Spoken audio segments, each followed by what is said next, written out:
Hello mga sangkay mga kalingap! Welcome back to my channel. Kumusta? Kumusta kayong lahat? So for today's video, gagawa ko ng reaction, no? Patungkol ito sa aking napanood na live.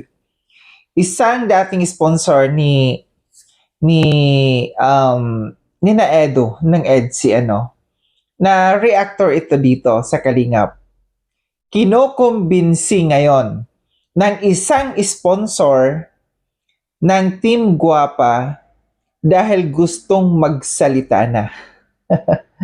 And naninilikado dito si Aling Hansel dahil malamang sa malamang ilalaglag siya dito. Pero bago ang lahat, shoutout muna kay Kuya Val, kay Ate Edna, kay Kalinga Prab. Sa inyong lahat na patuloy na sumusuporta at nagmamahal kay Sangkay, mega love shoutout. So dako tayo dito sa ating pag-uusapan. Itong reactor na ito na aking tinutukoy ay si Ka4D. Alam natin na may grupo ito sila na sponsor sila dati ng EDSI. And isa ito siya na binalahura noon ni Dr. Love, no? And ngayon, meron daw isang tao, isang sponsor ng Team Guapa na gustong magsalita, gusto siyang kausapin dahil gagamitin si Ka4D, na para magbulgar kung sino ang mastermind ng pagpapatulfo kay Kuya Val. Pakinggan natin ito, Meron akong audio clips paririnig sa inyo. Itong live na ito ni Ka4D. Then after natin na mapakinggan, magbibigay ako ng opinion or kuro-kuro patungkol dito. Tara, mga sangkay, mga kalinga, pakinggan natin. Kabahan na kayo. Kasi once na makausap ko ito o mag-agree siya sa hinihiling ko, no? Kasi hindi ko pa personal nakausap eh. Dumaan sa nakisuyo siya sa isang kaibigan natin. Kasi ito yung mahirap kasi, no. Ngayon, so narinig natin si Ka4D, sabi niya, kabahan na kayo. Dahil ito nga daw, itong isang sponsor na ito, na nagpapahiwatig na gustong makausap si Ka4D kasi may mga ibubulgar nga daw, no? Pero, hindi pa si Ka4D yung direktang nakausap. Isa sa mga kaibigan ko, parang common friend nila. Kaibigan ni Ka4D, kaibigan nitong sponsor na ito, na hinihikayat, si Ka4D, na siya yung kanyang pagsusumbungan. And ilalahad kung sino yung mastermind ng pagpapatulfo kina Kuya Val, no? Sabi niya hindi pa niya nakakausap, yung tao pa lang na kinausap nitong sponsor nito na para kausapin di umano si Ka4D, parang middleman ang dating. kanya-kanya na sila. Kanya-kanya nang hanap ng kakampi, kanya-kanya nang maghanap ng reactor, no?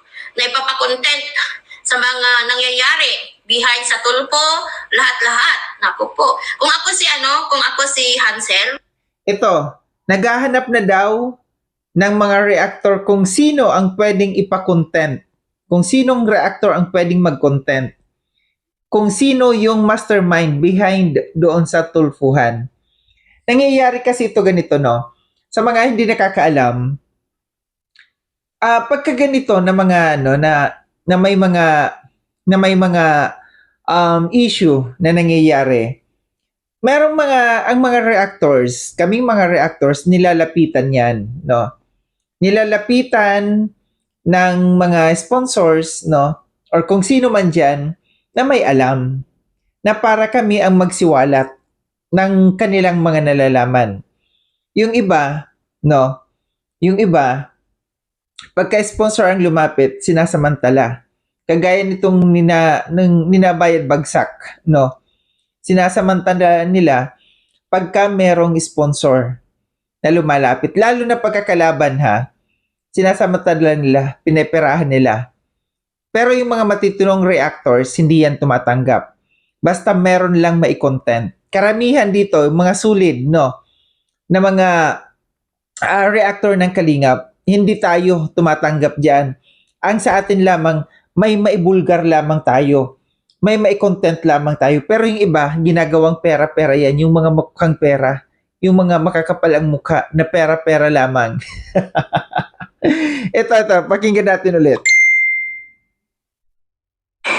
Unahan na lang niya kaya siguro sila bago sila baka mamaya sila ang madidiin, no? Baka sila ang madidiin. Kung ako si Nanay Biscuit, kung ako si Nanay Biscuit, pag-isipan niyang mabuti, no? So meron siyang paalala dito, no, sa kay Aling Hansel, no, na kung ako daw kay Aling Hansel, unahan na. Unahan na magsalita kung sino yung mastermind, kung sino ang nagsulsul sa kanila na ipatulfo si Kuya Val.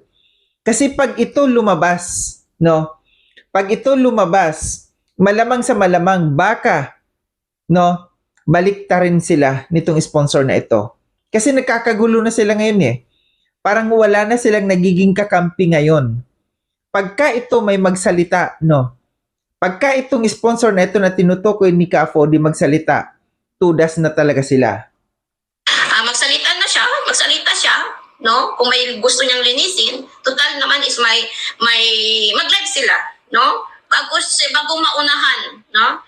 Tama, mag-live sila, magsalita sila. Since na si Viancy naman ay mayroong channel, nakakapag-salita naman siya kung anong gusto niyang sabihin dyan sa channel niya, magpaliwanag na sila. Baka sakali, may mga maniwala pa sa kanila. Ito sinasabi ko, baka lang ha, baka sakali. Kasi baka pagdating ng araw, iba or dagdagan yung kwento. Itong sinasabing sponsor na ito na parang galit na sa kanila sa ngayon. Ang maunahan ng mga ibang sponsor, nagkakagulo na. Kung kani-kanino na sila, naghanap ng kakampi, kung sino yung lalapitan nilang reactor, na gustong reaksyonan, gusto na nilang ilabas kung sino ang mastermind sa pagpapatulfo, kung ano yung pinag-usapan nila sa GC. So yon, narinig natin na naghahanap na raw ng reactor na kung sino ang pwedeng magbulgar dito.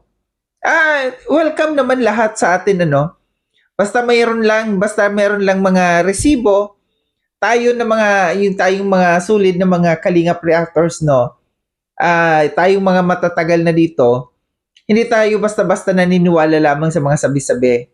Tayo, kinakailangan pag nagsalita tayo dito, may kasamang resibo.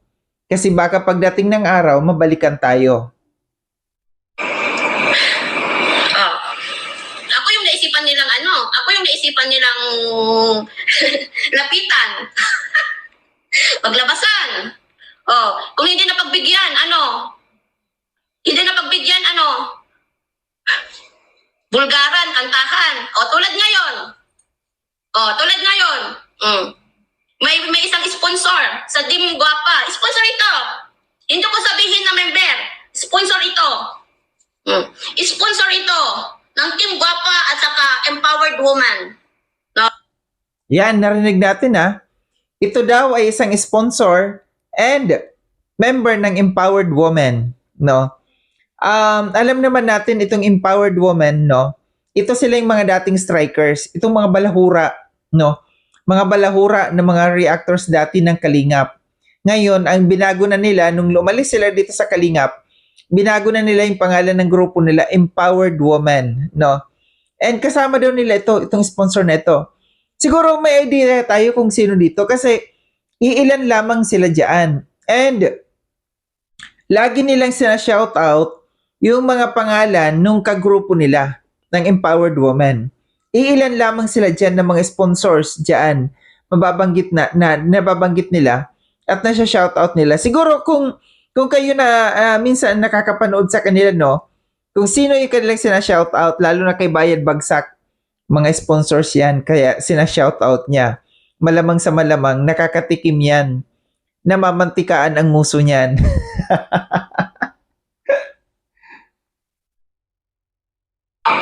Bakit? Hindi niya ba kayang utusan yung mga reactor doon sa Empowered Woman? Kasi baka ito lang tanong ko sa kanya, bakit? Nasa loob ba sila ng GC? Kaya hindi mo kayang ipa-reaction sa kanila? Ayan ang tanong ni Ka Fody. Bakit daw itong sponsor na ito naghahanap pa ng ibang reactor na pwedeng magsalita, magbulgar dito, no, na gusto niyang ibulgar. Bakit hindi niya mautusan itong mga kasamahan niya na empowered woman, itong mga balahura na ito na mga strikers dati? Yun yung tanong niya, bakit hindi yun ang ipapagbulgar niya? Paano nga naman magbubulgar? Paano niya ibubulgar? Di pinutakti sila ng ano. Kasi dati nilang ano yan kagrupo. Dati nilang minahal yan, yung grupo na yan. Tapos ngayon, sa bagay, unti-unti na silang nagpaparamdam, di ba? Na inilalaglag na nila. Kaso nga lang, ang mangyayari kasi dito, kung sila ang magsisiwalat dito, isa din kasi sila na nakakaalam dyan kung sino ang mastermind. Kagrupo sila.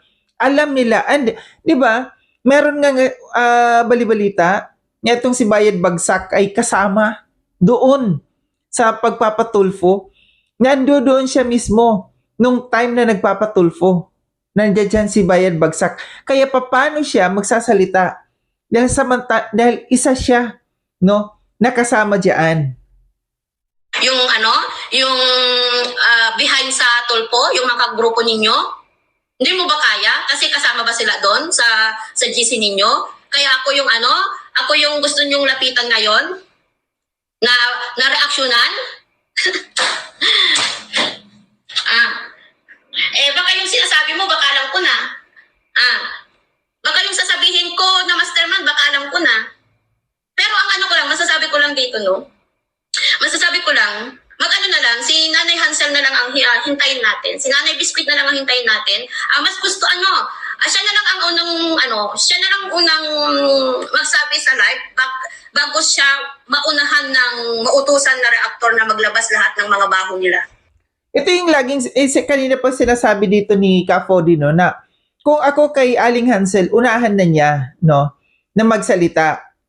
I doubt it, no, na magsasalita siya kasi parang nagpapakiramdaman yan sila ngayon. Nagpapakiramdaman yan kung sino ang maunang magsasalita. Ngayon, kung magsalita na itong sponsor na ito, no, and kalabanin na sina Aling Hansel, no, dito titirada sina Aling Hansel. Titirada sila dito at alam natin kung sino ang papagsalitain nila. Dahil alam natin kung sino ang kagrupo nila ngayon. Hindi yan sila magsasalita si Aling Hansel.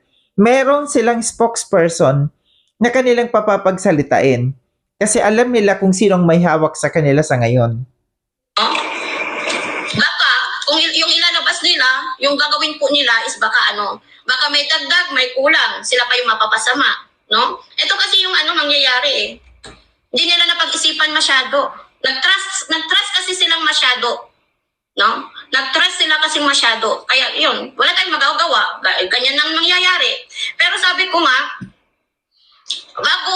pero sana kung nanonood ito, no, itong sponsor na ito, kung nanonood siya, magsulat tayo ng black and white. No? Papayag ako sa ipapagawa mo, pero may kasulatan tayo, black and white. Kung sana is makarating sa kanya to. May kasulatan tayo, black and white. No? Ako magbubulgar, may kasulatan tayo ng black and white. Kung pwede kong gamitin ito as evidence, just in case may kaso. Yung usapan natin in private, pwede ko bang gamitin as evidence? No? As evidence na o yung recording, yung i-re-record ko, papayag ka ba? I-re-record ko yung usapan natin. No? So dito, itong last part na ito na sinasabi ni Ka Fody, no, mukhang nagiging wise dito, nagiging mautak si Ka Fody dito, na meron siyang ilalatag na kasunduan dito sa sponsor na ito. Kasi, totoo lang, delikado yan Delikado yung mga ganyang klase. Na usapan nilang dalawa tapos ibubulgar niya. Pwede siyang mabalikan dyan. Pwedeng kasong wiretapping kasi yan.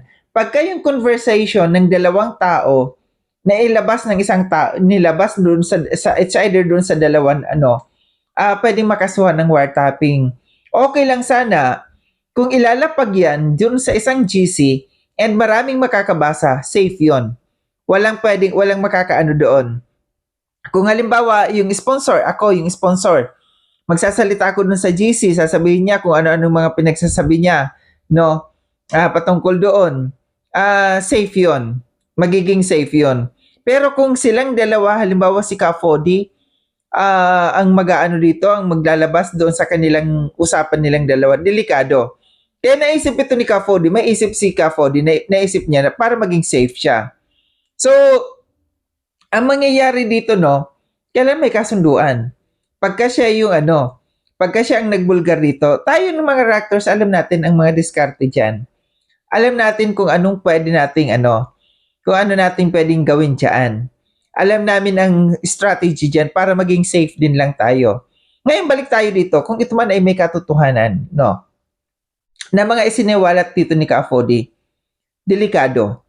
Delikado na talaga dito sina Aling Hansel dahil sila yung nagpadala nung nagpagamit doon sa mga tao noon, doon sa mga sponsors na yun, naniwala sila. Hindi nila masyadong pinag-isipan ngayon. Ngayon sila ay binabalik, no? Hindi nila naisip na baka pagdating ng araw, ibalik sa kanila. At sila ay yung maging dihado dito. And ito yung nangyayari ngayon. Kung ito man ay may katotohanan. So muli maraming salamat mga sangkay na sa panonood. Sa mga hindi pa nakapag-subscribe kay Sangkay Loan, subscribe niyo na po ako. Click yung notification bell para updated kayo sa lahat ng mga videos na aking gagawin. Like and share itong video na ito mga sangkay. Kita-kits tayo ulit sa susunod na video na aking gagawin. Ingat kayo sa ang dako ng munumang kinaroon. Paalam ng mga sangkay mga kalinga, paalam.